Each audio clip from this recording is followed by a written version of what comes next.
आधुनिक महाराष्ट्राचे शिल्पकार यशवंतराव चव्हाण यांचा जन्म 12 मार्च 1913 रोजी जुन्या सातारा जिल्ह्यातील देवराष्ट्र या गावी झाला. लहानपणीच वडिलांचं छत्र हरपल्यामुळे मातोश्रींच्या सहकार्यानं BA LLB पर्यंत त्यांनी शिक्षण घेतलं.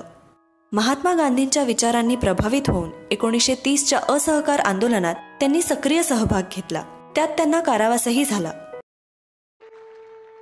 12 मार्च 1913 रोजी सांगली जिल्ह्यातील देवराष्ट्र या गावी झाला.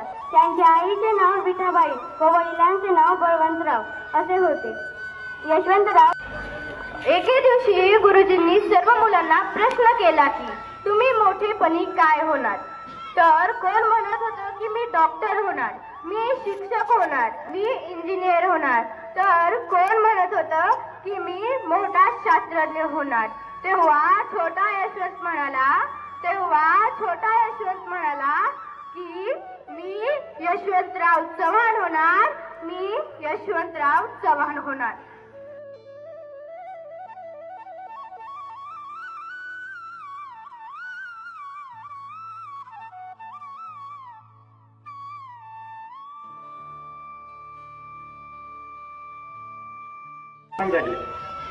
मग लोकांना धीर देण्यासाठी, सैन्यांना धीर देण्यासाठी एक संरक्षण मंत्री म्हणून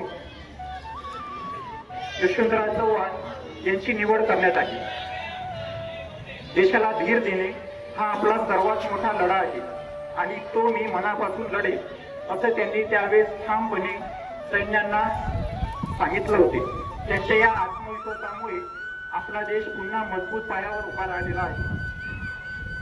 त्यांनी संरक्षण मंत्री पदावर असताना आमूलाग्र बदल घडवून आणले, सेनेची पुनर्रचना केली, त्यांना आधुनिक शस्त्र सामग्री उपलब्ध करून दिली. त्याचबरोबर बजेटमध्ये त्यांनी वाढ केली आणि सैन्यांना प्रशिक्षण सुद्धा दिले. म्हणून त्यांना संकटमोचक मंत्री असं सुद्धा त्यांची त्यावेळेस ओळख निर्माण झाली होती. त्या झाडावर त्यांनी झेंडा फडकवला. त्याचबरोबर कराड या ठिकाणी शासकीय याच्यावरही त्यांनी आपला झेंडा, भारताचा झेंडा फडकवला. ही गोष्ट त्या इंग्रजांना समजली आणि त्यांनी काय केलं, त्यांना अटक केली. 18 महिने त्यांना तुरुंगवासाची शिक्षा झाली. त्यावेळेस त्यांची आईचं नाव काय ऐकलंय तुम्ही आत्ता, काय मोठ्यानी विठाबाई. ह्या विठाबाई त्यांना भेटण्यासाठी तुरुंगात गेल्या. त्यावेळेस त्यांचे गुरुजी त्यांच्याबरोबर होते,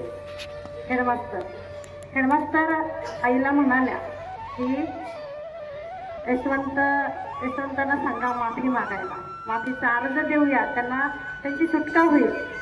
तर आईचं उत्तर पहा.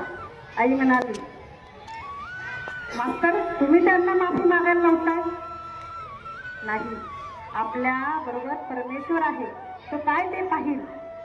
हे त्यांचं बाणेदार उत्तर यशवंतांनी ऐकलं आणि तिथूनच त्यांच्या जीवनाला खरी कलाटणी आणि एक खंबीर नेतृत्व त्यांच्यातून दिसून आलं. असे बरेच किस्से आहेत की यशवंतराव चव्हाण यांच्या कारकिर्दीमध्ये अनेक गोष्टींचं, अनेक त्यांचे पैलू आपल्याला पाहायला मिळतात. तर काही त्यांच्याविषयी काही सुविचार म्हणा किंवा त्यांचं स्वतःचं वाक्य त्यांनी केलेलं आहे. असे अनेक गोष्टी मी तुम्हाला त्याच्यातून सांगते की आपण त्याच्यातून काय घ्यायचं.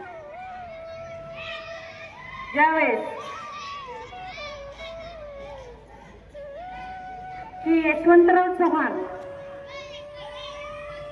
अनुभव कोणताही असो तो कधीही व्यर्थ जात नाही अशी माझी धारणा असल्याने ते अनुभव गाठी बांधून मी पुढे जात होते. हे सगळं यशवंतराव चव्हाणांचे बरं का, माझं नाही आहे. त्यांनी स्वतः या गोष्टी नमूद केलेल्या आहेत. मला असे वाटते की माणसाचे जीवन फुलायचे असेल तर त्याला चांगल्या सोबतीची संगड पाहिजे. माझा तरी तोच अनुभव आहे. माणसाच्या आयुष्यात जर काही घडल्याचे दिसत असेल तर ते माझ्या सोबतीच्या घडविले असे माझे मत आहे. प्रत्येक मनुष्य स्वतः जीवन स्वतःच घडवतो असे मी मानित नाही. म्हणजे आपणच जीवन घडवतो असं नाही, तर आपण अनेक अनुभव आपल्या पाठीशी असतात आणि आपण अनुभवाने आपलं जीवन आपण घडवत असतो असं त्यांचं म्हणणं आहे. मनुष्य हा स्वयंप्रकाशित आहे. ही अध्यात्माची भाषा खरी असली तरी व्यवहारात मनुष्याची शक्ती मर्यादित आहे असा हा अनुभव येतो.